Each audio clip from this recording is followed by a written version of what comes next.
Halo sahabat Pelita, selamat datang di podcastnya PT Pelita Anugerah Perambahan. Baiklah, hari ini kita kedatangan tamu yang sangat luar biasa, salah satu manajer marketing dari PT Pelita Anugerah Perambahan, yaitu Bang Romli. Selamat datang Bang Romli, silakan disapa dulu untuk sahabat Pelita. Ya, selamat siang menjelang sore ya teman-teman. Perkenalkan, nama saya Romli. Saya selaku manajer marketing dari PT Pelita Anugerah Perambahan. Alhamdulillah, terima kasih ya Mbak Silvi, tim dari media PT Pelita Anugerah Perambahan. Terima kasih telah membuat acara hari ini. Mudah-mudahan acara hari ini bisa berkembang terus. Amin, amin. Ya, jadi hari ini kita ngobrol santai dengan memberikan informasi yang kepada sahabat kita, khususnya kaum muda nih. Karena kita kan di sini kan kita masih, untuk Bang Romli sendiri itu masih gen milenial ya Bang? Ya, umur saya masih sekitar 28. 28 lagi. Berarti masih milenial pertengahan. Ya. Ke 28. Oke, saya juga milenial, untuk yang bawah kita itu Gen Z untuk sekarang. Nah, jadi Mas Romli, Bang aja ya saya panggilnya, Bang Romli, kita di sini yang kita bahas pertama kali itu yaitu tentang era nih Bang. Kita ini kan era digital. Yang dulu-dulu itu kan banyak nih era yang telah dilewati oleh orang-orang tua kita. Nah, di era kita ini era digital. Bagaimana pandangan dari Bang Romli terkait era di saat ini? Ya, jadi ya benar-benar emang di era digital ini teman-teman harus paham bahwasanya ya digitalisasi ya mau nggak mau, suka nggak suka kita harus menjalani digitalisasi. Ya, benar. Digitalisasi, walaupun ya kami pun pertama kali dari daerah melihat peluang di era digital ini ya ada dampak positif dan ada dampak negatif. Cuma tergantung kepada kita sendiri sih bahwasanya melihat peluang ini, ataukah kita bisa melihat peluang yang dampak yang positif, dan juga kita bisa melihat dampak yang negatif dari era digital sekarang ini. Ya benar. Nah, untuk yang milenial Gen Z ini eranya kita, karena sebelumnya itu kan mungkin untuk orang tua itu masih yang pikirannya itu mau jadi yang karyawan segala macam. Sekarang ini kan ada yang mau jadi gamers, YouTuber. Nah, jadi mereka itu menyesuaikan dengan era. Nah, untuk kedepannya nih, pandangan Bang Romli, peluang apa sih yang bagus untuk kaum saat ini? Selain dari YouTuber, gamer, apakah ada peluang lain? Oke, siap Mbak Silvi, terima kasih ya. Ya, jadi ya teman-teman baik di Gen Z ya maupun di kaum milenial maupun di kaum orang tua kita dulu ya, bahwasanya ya peluang digital ini ya sangat luar biasa, baik dari sekarang ini, baik dari YouTuber, baik dari Telegram, baik dari aset apapun di era digital ini. Nah, jadi teman-teman bahwasanya ya sekarang ini ada peluang usaha yang teman-teman mungkin masih banyak belum paham tentang perkembangan dunia digital atau aset kripto. Nah, jadi ya teman-teman harus pahami bahwasanya sekarang ini ada usaha yang bisa kita jalankan melalui dunia digital, yaitu melalui aset kripto. Nah, jadi pahami benar-benar apa itu aset kripto. Jadi itu Mbak Silvi. Dan juga yang kami sekarang lagi kerjakan, yang kami lagi kembangkan yaitu aset kripto. Nah, jadi itu Mbak Silvi. Oke, aset kripto. Mungkin di sahabat kita mungkin ada yang tahu tentang aset kripto, ada juga yang belum. Jadi kripto itu apa, Bang? Aset kripto itu apa ini maksudnya aset kripto? Oke, siap. Saya akan jelaskan tentang aset kripto ya. Iya. Jadi aset kripto itu sering dikenal sebagai cryptocurrency. Kalau di global ya, global khususnya, global adalah cryptocurrency. Nah, kalau untuk di Indonesia ini adalah sebagai aset kripto. Jadi kenapa di luar disebut itu cryptocurrency? Ya, cryptocurrency itu adalah mata uang digital. Mata uang digital yang menggunakan teknologi blockchain. yang sifatnya decentralized. Nggak ada pihak ketiga yang bisa ngatur sebuah mata uang ini. Nah, seperti itu. Kalau gambaran sedikitnya ya tentang cryptocurrency. Kalau gambaran secara luasnya sebenarnya cryptocurrency banyak sekali. Nah, jadi untuk di negara kita ya kita harus mematuhi peraturan undang-undang, peraturan regulasi dari pemerintah, bahwasanya cryptocurrency di global itu disebut di negara kita sebagai aset kripto. Ya, jadi kenapa harus disebut aset kripto? Ya, di regulasi kita ya mata uang yang sah yang boleh dijadikan alat pembayaran yaitu adalah rupiah. Sedangkan kripto aset itu hanya sebagai aset, bisa diperjualbelikan dan juga bisa didagangkan. Jadi seperti itu. Oke. Jadi untuk jual beli bisa, tetapi sesama kripto. Ya, Tidak untuk pembayaran barang. benar. Jadi bukan alat transaksi. Iya, iya. Jadi tadi Bang Romli juga menyinggung katanya kripto itu secara langsung decentralized ya nyebutnya. Nah, decentralized ini berarti kita perlu yang namanya keamanan yang sangat ketat. Ya. Nah, itu bagaimana dengan sistem keamanannya? Ya, jadi ya decentralized ini sebenarnya ini yang saya ketahui ya Mbak Sylvia. Sepengetahuan saya bahwasanya ya aset kripto ini dia memakai teknologi yang namanya blockchain. Ya, blockchain ini sampai sekarang pun nggak ada yang bisa menghack, nggak bisa sampai sekarang nggak ada yang namanya orang kehilangan aset kripto itu, kayak seperti Bitcoin, Ethereum. Itu kalau di walletnya langsung ya, di cold walletnya langsung itu sampai sekarang sepengetahuan saya belum ada yang kehilangan sebuah aset kripto itu tersebut. Nah, jadi keamanannya itu luar biasa. Nah, yang selanjutnya, kenapa orang percaya dengan aset kripto? Ya, yang pastinya aset kripto ini supply-nya itu terbatas. Jadi, dia dibuat secara terbatas dan juga nggak bisa dicetak ulang. Kayak Bitcoin, kita tahu sekarang supply-nya 21 juta nih. Ya, sampai kapanpun Bitcoin nggak bisa nambah.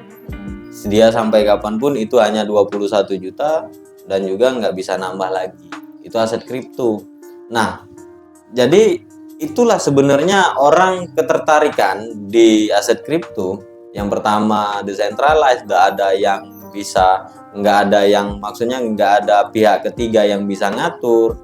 Terus supply-nya ini terbatas. Nah, jadi kepercayaan itu sebenarnya yang sekarang orang percaya dengan aset kripto atau cryptocurrency. Ini berbicara tentang supply, berarti kripto itu sendiri sebenarnya dibuat. Ya. Ya, dibuat. Jadi kapan kripto itu ada di dunia ini? Kapan pertama kali ada? Ya, jadi ini keluarnya aset kripto pertama yaitu induknya atau induknya aset kripto yaitu dinamakan dengan Bitcoin. Ya, Bitcoin. Sepengetahuan saya saya mungkin juga nanti ada yang mengatakan Bitcoin keluarnya tahun sekian. Mungkin ini sepengetahuan saya bahwasanya aset kripto Bitcoin pertama kali keluar itu 2028 2029. Nah, itu pertama kali orang nggak paham tentang aset kripto. Orang nggak tahu tentang namanya Bitcoin. Sekarang aja orang udah banyak tahu tentang Bitcoin. Nah, sama halnya juga nanti kita bahas nanti sebuah aset kripto yang asli buatan Indonesia yang sekarang ini sangat luar biasa. Oke, baik. Kalau di Indonesia sendiri ada aset kriptonya. Sebelum kita lanjut ke situ, saya juga mau bahas ini tentang peluang nih. Ya. Dari aset kripto, apa yang membedakan dengan aset-aset yang lainnya? Peluang ke masa depannya. Oke, siap Mbak Sylvie. Ya. Ini pertanyaan yang sering saya jumpai. Sebenarnya ya aset kripto sama aja seperti aset fisik ya. Iya. Aset fisik. Sama, cuma nggak serupa. Contohnya kayak emas. emas itu ya aset fisik ya, aset Ya, fisik. emas. Mungkin ibu-ibu yang sering beli emas, Iya, ya kita ketahui bahwasanya emas ini bisa kita dapatkan dengan dua cara. Yang pertama bisa kita tambang, yang kedua bisa kita beli di pasar. Itu emas. Aset kripto pun sama. Bisa kita mendapatkan sebuah aset kripto ini bisa kita tambang iya. dan juga bisa kita dapetin atau kita beli di pasarnya. Nah, jadi sebenarnya sama, dia serupa cuma tidak sama. Nah, balik-balik ke aset digital, ya sekarang ini kenapa kita harus pelajari tentang aset kripto, aset digital? Ya karena ya digitalisasi sekarang ini luar biasa. Bahwasanya ya semuanya sekarang ini memakai teknologi digital. Nah, jadi teman-teman dari kaum milenial ataupun kaum Z, bahwasanya ya harus belajar benar-benar tentang aset kripto ini. Karena ya peluangnya luar biasa sih. Iya, benar. Ya. Iya, benar. Bagi kaum milenial, kaum Gen Z, kenapa harus kalian yang belajar? Karena kan kalau orang tua kita yang belajar itu mungkin kapasitasnya mungkin sudah terbagi-bagi, jadi tidak bisa fokus ke dalam pembelajaran untuk khusus dunia digitalisasi. Ya, Mungkin benar. mereka eranya sudah lewat nih. Mungkin Ya. ada orang tua kita yang sudah paham tentang digital, tetapi kan kebanyakan itu yang masih agak ini mungkinnya untuk mempelajarinya itu mungkin kapasitasnya mungkin masih lebih kurang. Kalau kita sebagai kaum milenial dan Gen Z itu peluangnya sangat luar biasa. Ya. Nah, itu untuk kedepannya. Oke, kita nyambung lagi ke tadi kata Bang Romli ada aset kripto asal Indonesia. Ya. Ya, aset kripto asal Indonesia itu apa namanya, Bang? Ya, jadi sebenarnya ya saya harus ini kita balikan trust dulu bahwasanya kita sebagai masyarakat Indonesia, Ya. sebagai rakyat Indonesia sebenarnya harus berbangga bahwasanya ada sebuah aset kripto yang bisa diperdagangkan di kancah internasional dan juga bisa eksis sampai sekarang dari 2020 sampai sekarang 2023 sampai sekarang bisa eksis di Indonesia bahkan di luar Indonesia. Ya, aset kripto ini asli karya karya anak bangsa, karya tiga pemuda yang sangat luar biasa kalau menurut saya pribadi. Ya. Ya bahwasanya aset kripto ini ya kita harus dukung. Kita harus bahwasanya bangga menjadi salah satu bagian dari warga Indonesia dan juga kita harus mendukung penuh bahwasanya ya produk Indonesia ini kita harus dukung. Nah, ini luar biasanya Mbak Silvi ya. Iya, benar. Bahwasanya ya ini adalah aset kripto namanya Degree Crypto Token. Nah, Degree Crypto Token ini saya akan bahas sedikit tentang Degree Crypto Token. Nanti kita sepanjang perjalanan kami dari 2020 kami mengembangkan dan juga kami mengembangkan Degree Crypto Token dari 2020 ya alhamdulillah sampai sekarang pun udah masih jalan luar biasa. Jadi itu sebenarnya Mbak Silvi. Iya. Kalau kita harus mendukung produk Indonesia itu kan pasti, Ya. Bang, ya. Nah, tetapi kan kalau ibaratnya barang yang nyata, kita juga kan sebagai pengguna, konsumen itu pasti ada perbandingannya nih Ya. antara produk luar dengan produk kita sendiri. Nah. Di luar dari namanya ya Indonesia dengan luar Indonesia. Jadi untuk Degree Crypto Token sendiri itu apakah ada perbedaan dengan kripto yang lainnya? Oke, ya kita harus bisa juga maksudnya kita bisa membandingkan. Iya. Ya Mbak Silvi ya. Jadi kita bisa membandingkan bahwasanya aset kripto pertama kali di dunia yaitu namanya Bitcoin. Bitcoin kita bandingkan dengan Degree Crypto Token. Iya. Degree Crypto Token asli Indonesia kita bandingkan dengan aset kripto nomor 1 dunia. Bitcoin tadi. Ya emang kalau di harga ya kita tahu semua tuh harga Bitcoin berapa sampai sekarang. Cuma ya kita jangan bicara masalah harga. Bahwasanya bisnis apapun teman-teman, usaha apapun teman-teman, yang pastinya pengennya ini sistemnya jangka panjang. dan juga teman-teman beli aset apapun itu pengennya sistemnya jangka panjang. Kalau bisa ya beli sekarang 10 tahun, 20 tahun, bahkan untuk anak keturunan kita bisa kita wariskan sebuah aset itu. Nah, jadi kita bicaranya jangka panjangnya, bukan jangka pendeknya. Ya, kalau masalah harga itu relatif ya, benar. Relatif. Barang apapun yang Anda dagangkan ya tergantung supply and demand. Nah, jadi kita akan membandingkan sebuah aset kripto dunia yang namanya Bitcoin dengan Degree Crypto Token. Nah, jadi Mbak Silvi, bahwasanya Degree Crypto Token ini aset kripto pertama yang memakai algoritma 3 algoritma Degree Crypto Token. Kita Bitcoin itu hanya memakai satu algoritma, yaitu Helping Program. Helping Program. Yang kedua adalah Ethereum. Staking programnya dengan Proof of Stake ya, Proof of Stake. Bitcoin pun bisa kita staking kan, cuma dia pakai Proof of Work. Namanya dia pakai hardware ya. Nah, kalau stakingnya Ethereum itu pakai Proof of Stake. Proof of Stake hanya Ethereum. Dan juga DCT memakai teknologi staking Proof of Stake. Nah, yang ketiga yaitu adalah Burning Program. Kita memakai sistem Burning Program. Degree Crypto Token memakai sistem Burning Program yang telah dipakai oleh BNB.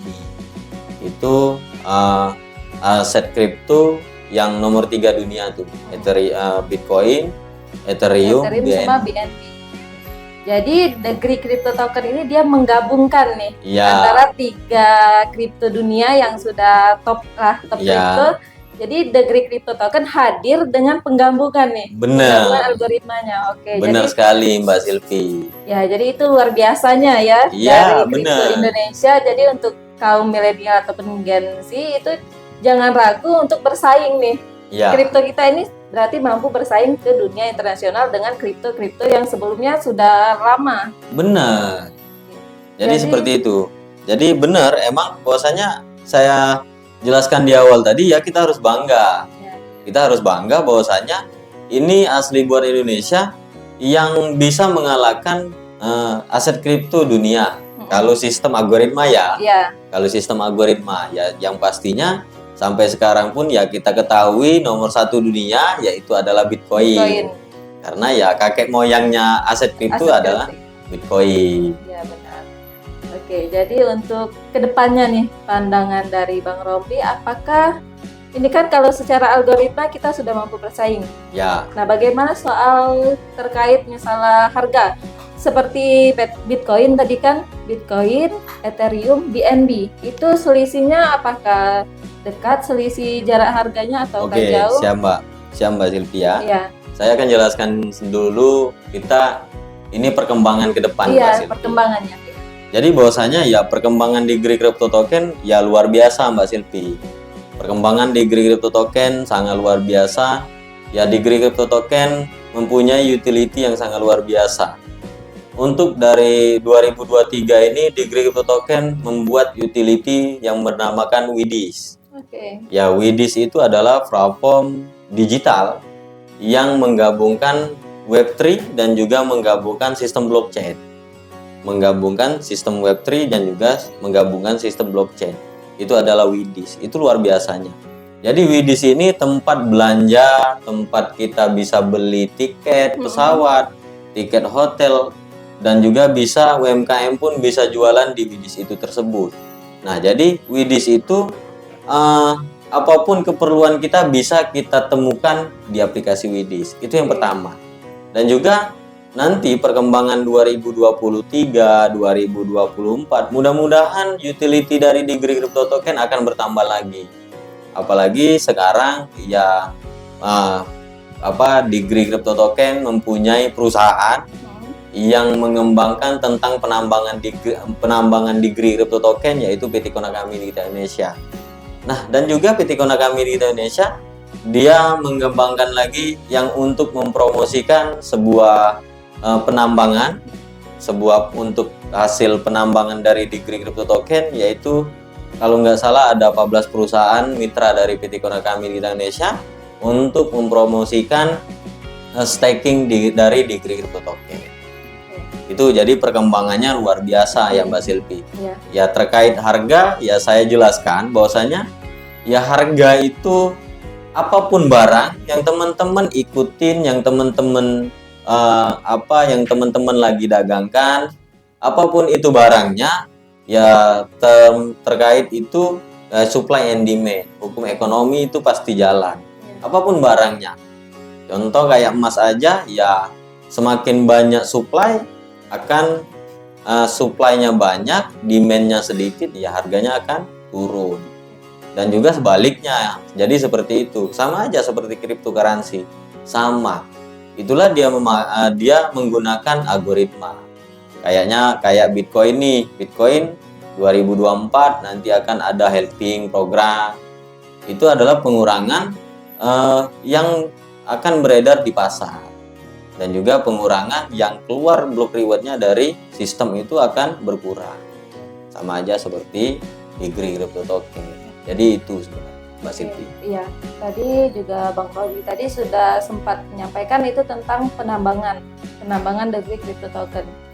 Penambangan ini apa sih keuntungan yang didapat kalau kita melakukan penambangan dari crypto token? Oke, siap Mbak Silvi. Ya, jadi ya sistem penambangan ini ya sama aja sih, sama aja. Teman-teman nambang apapun ya pasti teman-teman dapat suatu barang itu. Iya. Teman-teman nambang emas dapatnya emas. Teman-teman nambang minyak ya teman-teman dapatnya minyak. Sama aja sih, sama aja seperti aset kripto. Teman-teman menambang Ethereum ya